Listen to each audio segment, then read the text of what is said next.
All right, then, let's take a quick look at what's happening on the covers of the dailies this morning. Mary, of course, is here with me on this one.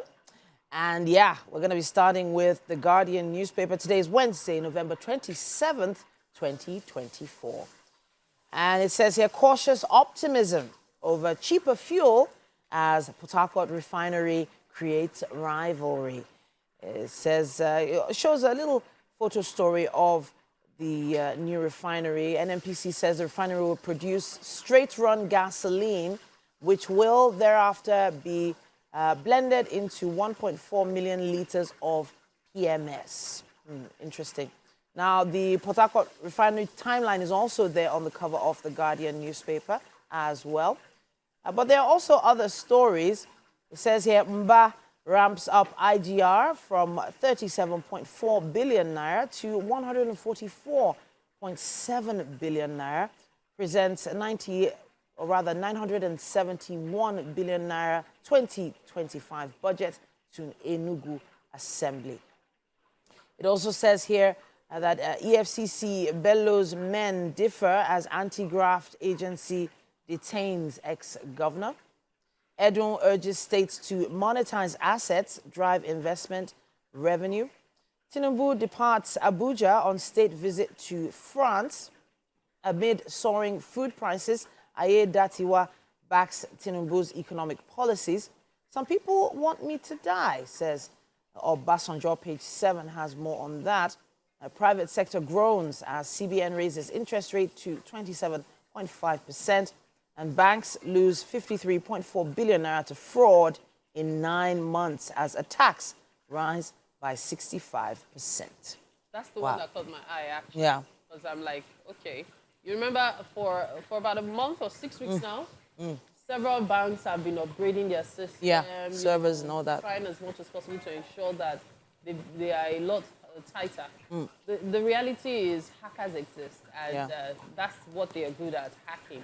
Yeah. That's the bane of the internet. So you just have to always try to be one step ahead. And that's why technology will always, remain strong as a career, because these are things that require continuous updating. So, and those upgrades were really, stressful on the average customer. Yeah. But it was very important for these banks to do it. Yes, even some banks had people have to update their apps on their phones, for instance.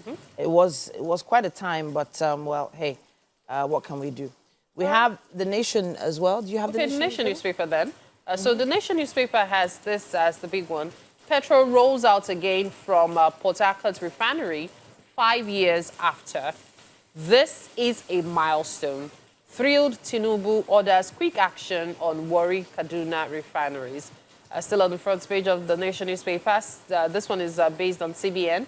Raising interest rates to 27.5% will curb inflation, ensure stability. MPC retains other monetary parameters. Still on the front page of The Nation newspaper, anti-graft agency uncovers 16,800 rebagged 50 kilograms federal government rice palliative. EFCC may take ex-governor Bello to court in Abuja today. Now, all of these stories and more you can catch in The Nation newspaper. The big one for me, though, has to do with repackaging federal government rice. Rice, yeah. I mean, rice is expensive, we know. You have access to the palliative and you're bagging it so as to sell it at a higher price.